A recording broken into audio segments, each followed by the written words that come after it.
Something I've noticed about the FNaF community is that people are young. And this really fascinates me because horror is not targeted to young people, yet young people are so much seeking it out. Why is that? I think there's something deeper going on, not just here in FNaF, but in stories in general, about stories we want to experience. Because I'm a film major, and what we have talked about is that the movies that get popular is actually the things that are the furthest away from the audience, or from the society. If you live in a safe and comfortable place, you don't normally want to see movies that depict people being in comfortable and safe places. You want the opposite. You want to see something different. This could be something chaotic, scary, emotional, but it could also be something just dramatic, like a superhero movie. Actually, I think superhero movies are such a good example of this. Because I think superhero movies are just driven from the need that we want to feel special so much that we want to be able to put our mind and put our situation into a character who was just born special or just was in the right time at the right moment. We want to think that we are just as special. Because most of the audience, they just feel normal. They feel replaceable. They feel like they're just supposed to work all their life and then die. And I don't think superhero movies intentionally helped with people just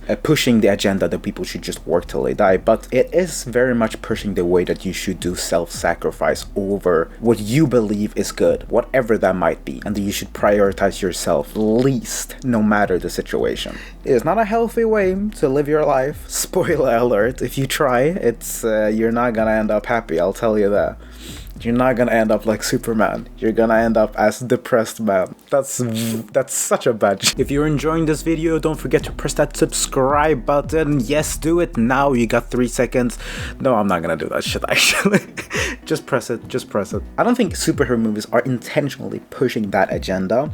I think it's kind of a what came first, the egg or the chicken, where I don't think superheroes movies made us as a society think that we should do self-sacrifice and we should sacrifice every part of ourselves, our time, our money, our power for others.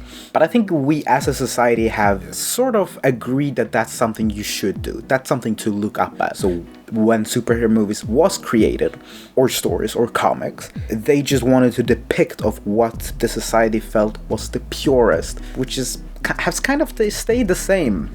But it's an extremely unhealthy way. But this isn't about superhero movies, okay? I'm sorry. It was just an example, you know? Have you heard about those? Have you heard about examples? Because movies let you project your insecurities into something. For example, if you don't feel special, you can project it into someone that is special or was born special. Not just about movies. All form of media is people seeking out to feel differently than they normally do in a safe way. Because feeling different is actually very good for us, but it can be very scary. According to research in the Cambridge Handbook of Creativity and Emotion, creativity and emotion are deeply connected. Engaging with art, storytelling, or even scary games help us practice emotional self-regulation. Basically, when we experience different emotions safely, we become better at handling them in real life. And film, games, and books are the safest way to do that. To practice building fear, sadness, excitement, or tension without being in any real danger. But what does that have to do with FNaF? Well, everything, obviously. And I can say that personally, because I actually was a child. When I was a child. I know. So I was a huge FNaF fan when I was around 10 years old. I was completely obsessed with FNaF, especially Foxy. He really used to scare the living shit out of me. And in my opinion, or in my child opinion, it was because all of the other animatronics kind of have the same jump scare. You get used to it. I didn't actually watch Markiplier. Hello, everybody! In the beginning. I started off with actually playing the games, which I know is actually not normal for FNaF fans, but that's how I started out. And my opinion about it was that it was scary, but you kind of got used to most of them because you could predict when you're gonna get jump scares because you realize that you fucked something up. But not with Foxy. I didn't understand Foxy. I didn't know how he worked. I didn't know how to prevent him screaming in my face. So his jump scare became so much more terrifying. For me, he was completely unpredictable. I just had to pray he wasn't running down the hallway. And still, Foxy was my favorite, and probably for the same reason. And I honestly think that I wasn't special in this. No matter if you were a FNaF fan or not, I think that is something a lot of kids can relate to. Because if you look back at old stories, they used to be very scary. Like, even like old stories, like Hans and Greta. They were had such creepy intention in them. And it's only now recently that we have started pivoting to a more sanitized and clean and innocent media for children. I'm not saying that's a bad thing. I think it's super good that children's media can be safer and better for children. But I also think something important gets lost. Because horror, especially playful horror, teaches children very early about fears. If you look at old classic media for children, or even stories that they make up themselves, it used to be very normal for them to be scary, but now it's more of a novelty. Now, if you want to see scary content for children, you go here. In YouTube videos, in TikToks, analog horror is a great example of that. And I also think that is why FNaF excels in analog horror form. There's plenty of analog horrors about FNaF which just works amazingly. They don't necessarily do, but a lot of them do, if you do it in a good way. Because I think they're playing in the same corner of the football field. It just nails that childhood imagination with fear. When I was a kid, I used to actually make up stories all the time with my friends. We just tried to freak each other out all the time. And if we didn't have FNaF, we would have still done that. Because I don't think we were just scared of FNaF, I think we were just scared. That is a very big part about being a child. There's an amazing video by Tail Foundry that I cannot recommend enough. It's just about this. It's about being a child is extremely scary, and you usually forget that as an adult. You look back with kind of nostalgia, but I think it's very important to recognize that being new in this world is terrifying. You don't know the rules yet you are forced to play the game. And I think exploring your emotions is a huge part of growing up. And that includes fear, disgust, emotions that we don't see as very comfortable or innocent. Because the truth is, the thing that makes you scared as a child most likely is the exact same thing that makes you scared now.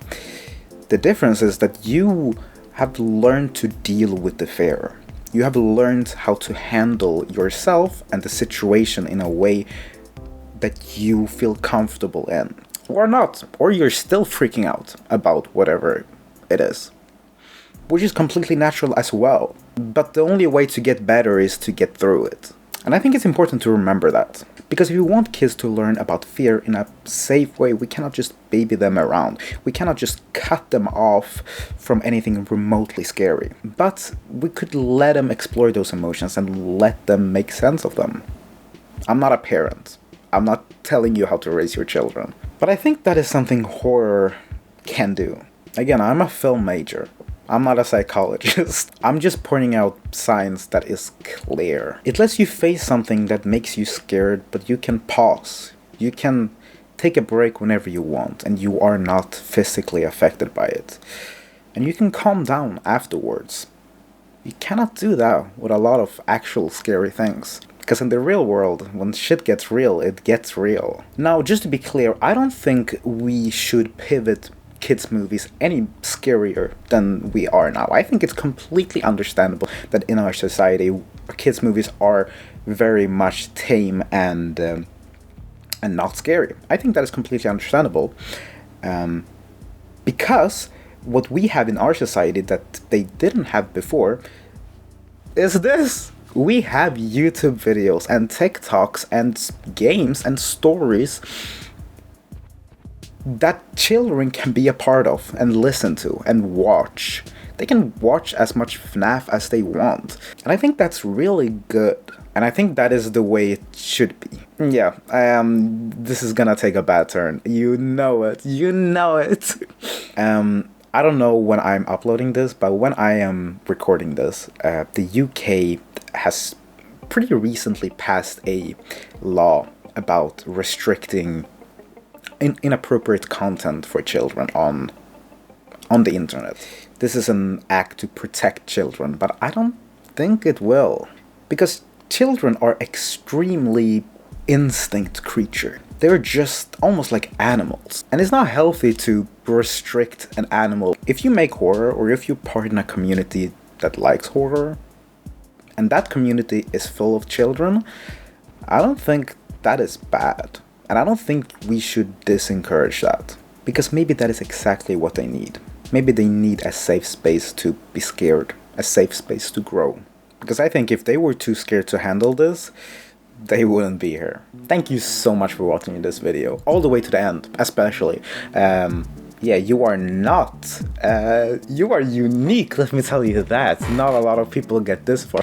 Please press the like button. Press this video that is on screen right now. It's also about FNaF. It's about why I think people are actually still caring about FNaF.